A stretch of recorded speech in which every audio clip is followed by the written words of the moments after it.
Salut, c'est Trado, je suis content de vous retrouver pour la mise à jour du France 40, de l'Allemagne 30, du Wall Street, de l'US 500 et de l'US Texan, l'équivalent CFD du CAC, du DAX, du Dow Jones, du SP 500 et du Nasdaq, je vous retrouve de l'autre côté. Alors je vous rappelle que tout ce qui suit est donné à titre purement informatif, aucune incitation à acheter ou à vendre quoi que ce soit. On commence par le France 40, l'équivalent du CAC en données hebdomadaires. C'est une analyse de moyen terme et comme on peut le voir, et ça sera le cas de tous les indices à l'exception d'un, la situation est à la croisée des chemins puisque en données mensuelles, en données hebdomadaires, pardon, la tendance est globalement neutre sur tous les marchés. Regardez d'abord la moyenne mobile à 50 jours. La règle elle est simple. Lorsqu'on est en dessous d'une moyenne mobile qui descend, on est en tendance baissière au regard de cette moyenne mobile de cette période. Lorsqu'on est au-dessus d'une moyenne mobile qui monte, eh bien on est en tendance haussière au regard de cette moyenne mobile.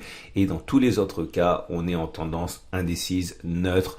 Et c'est le cas encore ici pour la moyenne mobile à 20 jours. Donc la tendance générale donnée par la moyenne mobile à 20 semaines ici est neutre puisque vous voyez nous sommes au-dessus de cette moyenne mobile à 20 semaines qui descend, donc la tendance générale est neutre. La tendance de fond par contre, attention, est toujours baissière puisque nous sommes en dessous de la moyenne mobile à 50 périodes qui descend.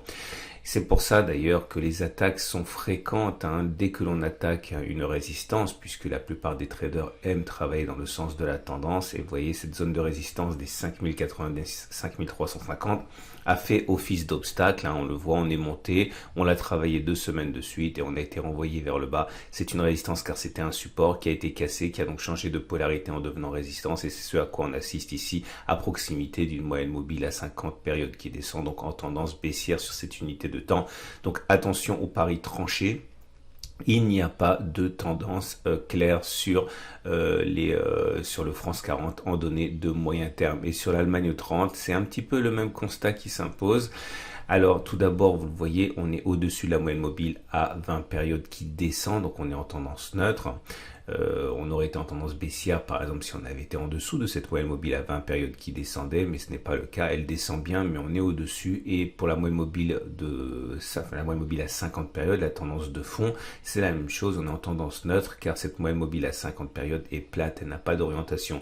Dans ces conditions, les supports et les résistances sont travaillés idéalement et de manière systématique par certains traders, soit à la hausse soit à la baisse, puisqu'il n'y a pas de tendance. Donc là en l'occurrence la résistance hebdomadaire des 12 900, 13 200 a été travaillée à la baisse, c'est normal, c'est une résistance, c'est un support qui a été cassé, qui a changé de polarité, qui est devenu résistance, et c'est pour ça que beaucoup de traders ont initié des positions vendeuses sur les 12 900, 13 200. On est toujours en tendance neutre de moyen terme sur l'équivalent CFD du DAX.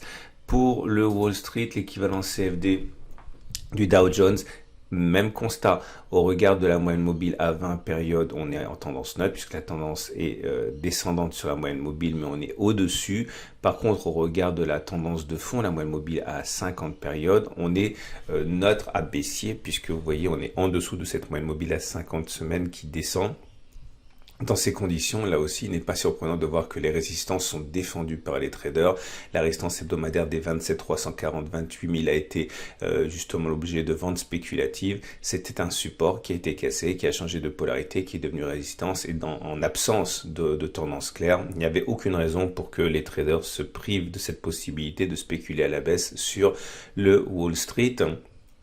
Et on passe maintenant à l'indice élargi US 500, l'équivalent du SP 500 en CFD. Même constat, on est au-dessus de la moyenne mobile à 20 périodes, mais celle-ci descend, donc on est en tendance neutre pour la tendance générale. Et sur la tendance de fond, c'est la même chose. Elle est donnée par la platitude de la moyenne mobile à 50 semaines, autrement dit, la tendance est neutre. En tendance neutre, les supports et les résistances peuvent se trouver à n'importe quel endroit.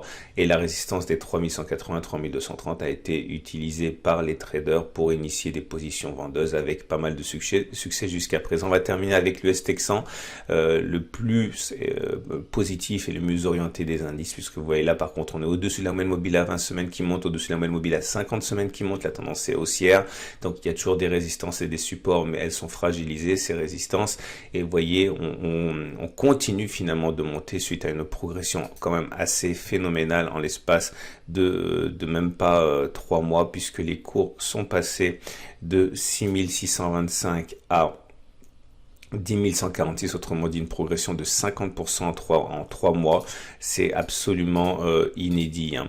Et donc la tendance est haussière, mais on est au contact d'une résistance, hein, qui est là, qui est actée depuis, on va dire, 3 semaines. On repart à l'attaque avec cette belle bougie qui a un avalement aussi. On verra le sort qui sera réservé à cette résistance, mais une chose est sûre, c'est que l'équivalent CFD du Nasdaq est le seul indice étudié cette semaine qui soit en position haussière, en tendance haussière. Tous les autres sont en tendance neutre, rendant beaucoup plus difficile le travail du trader, hein, puisque on ne peut pas privilégier un sens d'achat sur les unités de temps inférieures. Je vous souhaite une excellente semaine. Je vous donne rendez-vous à la fin de cette vidéo pour les matrices de préparation de la semaine de trading, pour les indices, pour l'euro-dollar, pour le bitcoin, le pétrole, etc. Je vous souhaite une excellente journée.